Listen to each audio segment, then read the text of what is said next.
Halo Gan, di video kali ini saya bakalan bercerita pengalaman saya setelah sekitar 5 hari menggunakan T500 Smartwatch. Bersama saya Rama dan langsung aja kita review. T500 Smartwatch ini kalau diperhatiin dari segi build quality terasa lumayan bagus namun bukan yang terbaik. Hal ini terbukti dari adanya bagian yang cacat di bagian sudut bawahnya. Dan dari sini kita bisa simpulin kalau build quality dari smartwatch ini hanya terkesan solid namun gak solid-solid banget. Hal ini juga berlaku untuk finishingnya. Sekilas T500 Smartwatch ini kelihatan memiliki finishing yang rapi, namun setelah ditelaah lebih dekat, ternyata ada bagian yang kasar di bagian bawah housingnya ini. Sekarang kita lanjut ke fitur.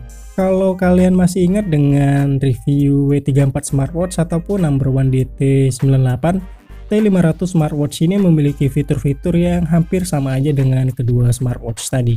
Contohnya seperti smartwatch ini bisa menampilkan semua SMS yang ada di smartphone, lalu smartwatch ini juga bisa menampilkan semua kontak yang tersimpan di HP kalian, lalu smartwatch ini juga bisa ngelihat history log panggilan keluar dan masuk. Gak cuma itu, bahkan kalian bisa melakukan panggilan telepon langsung dari smartwatch ini. Sebagian besar untuk fitur-fiturnya hampir sama aja dengan smartwatch fitness tracker pada umumnya. Namun di T500 Smartwatch ini ada sedikit tambahan fitur. Seperti di sini adanya fitur recording yang dimana fitur ini memungkinkan kalian untuk melakukan perekaman audio selama lebih kurang 4 menit. Tapi sayangnya file hasil recordingnya ini nggak bisa kita transfer ke smartphone ataupun device lainnya. Kalian hanya bisa mendengarkan hasil recordingnya cuma dari T500 Smartwatch ini langsung. Selanjutnya yang cukup mencuri perhatian dari T500 Smartwatch ini adalah adanya 3 icon sosial media populer seperti Twitter, Facebook, dan WhatsApp. Dan sontak aja nih kan, hal ini langsung ngingetin saya sama C200 Smartwatch yang dulu saya review. Dulu itu ketiga icon ini nggak bisa diaktifin dan selalu aja muncul tulisan flight mode kalau nggak salah. Dan tadinya saya mikir T500 Smartwatch ini juga bakalan sama aja. Dan ternyata enggak kan. Ketiga icon sosial media populer tadi ketiga-tiganya bisa kita gunakan fungsinya. Dan fungsinya cuma buat nampung setiap notif yang masuk dari salah satu media sosial tadi.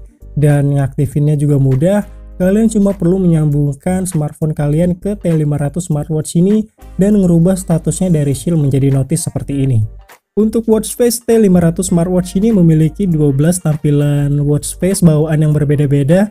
Cara ngerubahnya kalian hanya perlu melakukan slide ke kiri atau ke kanan seperti ini. Dan berikut ini merupakan penampakan ke 12 watch face-nya tadi.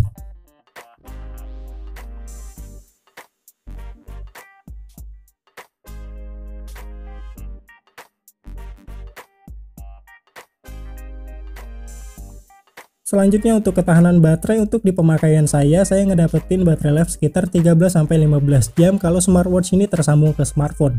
Dan 24-28 jam kalau nggak dikonekin ke smartphone. Untuk ketahanan baterainya relatif ya kan, dan kemungkinan nggak bakalan sama dengan saya. Kenapa saya katakan demikian? Karena di sini balik lagi penggunaan dan settingannya seperti apa. Dan di sini settingan yang saya gunakan adalah untuk brightness-nya saya set di level 3, lalu untuk screen time out-nya saya set 5 detik. Lalu selanjutnya saya juga mengaktifkan fitur seperti gestur screen wake up, dan terakhir aplikasi di smartphone yang saya push notifnya yaitu ada WhatsApp, Twitter, Messenger, Instagram, dan Facebook. Serta terakhir saya juga mengaktifkan fitur push notification dari SMS dan panggilan telepon. Dan dari kesemuanya tadi yang paling intens adalah WhatsApp dan SMS. Hasilnya seperti yang saya katakan di awal, 13-15 jam kalau tersambung ke smartphone dan 24-28 jam kalau tidak tersambung ke smartphone. Dan di sini kalian jangan heran dengan ketahanan baterai T500 Smartwatch ini, karena pada dasarnya semua smartwatch yang menggunakan chip dari MediaTek pasti untuk ketahanan baterainya nggak bakal beda-beda jauh dari T500 Smartwatch ini. Jadi jangan dibandingin dengan F8 atau smartwatch lainnya yang non MediaTek ya kan, karena pada dasarnya emang udah beda kelas. Selanjutnya untuk fitur telepon-teleponannya juga masih oke, suara yang nelpon masih kedengaran biarpun agak pecah-pecah. Dan suara kita juga masih terdengar dengan baik di telinga orang yang kita telepon. Untuk aplikasi di smartphone T500 Smartwatch ini menggunakan aplikasi HiWatch. Dan untuk UI aplikasinya juga simpel banget. Pas dibuka kalian bakalan langsung dihadapin dengan menu motion, lalu di sampingnya ada menu heart rate, dan untuk sensor heart rate-nya ini ya begitulah kan. Smartwatch ini bisa ngerasain detak jantung lantai di rumah kalian masing-masing.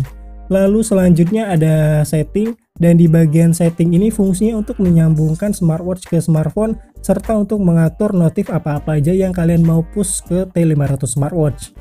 Dan sekian dulu video T500 smartwatch ini, dan pada dasarnya T500 smartwatch ini untuk fitur-fiturnya udah lumayan lengkap. Mulai dari fungsi untuk teleponan, musik controller, remote kamera, kalkulator, sampai kalender juga ada. Namun untuk ketahanan airnya, sayangnya smartwatch ini nggak tahan air. Kalau hanya sekedar kena hujan mungkin nggak masalah, asal jangan sengaja disiram atau direndam kecuali kalian emang banyak duit. Dan smartwatch ini juga belum AOD ya kan, atau always on display. Maksimal kalian hanya bisa ngeset screen timeoutnya cuma sampai 60 detik. Dan untuk harganya T500 smartwatch ini memiliki harga 300 ribuan ke atas. Bisa lebih mahal tergantung di mana kalian belinya di mana. Dan seperti biasa silahkan like video ini jika kalian suka, dan silahkan share ke semua akun sosial media kalian jika kalian berkenan. Dan silahkan komen di kolom komentar apabila ada yang ingin didiskusikan ataupun sekedar berbagi pengalaman bagi kalian yang sudah menggunakan T500 smartwatch ini. Silahkan komen aja di kolom komentar. Dan jangan lupa juga untuk subscribe channel ini untuk mendapatkan updatean video-video baru selanjutnya. Akhir kata, saya Ramadan Febriansyah pamit. Mohon maaf atas segala kekurangan dan sampai bertemu di video selanjutnya.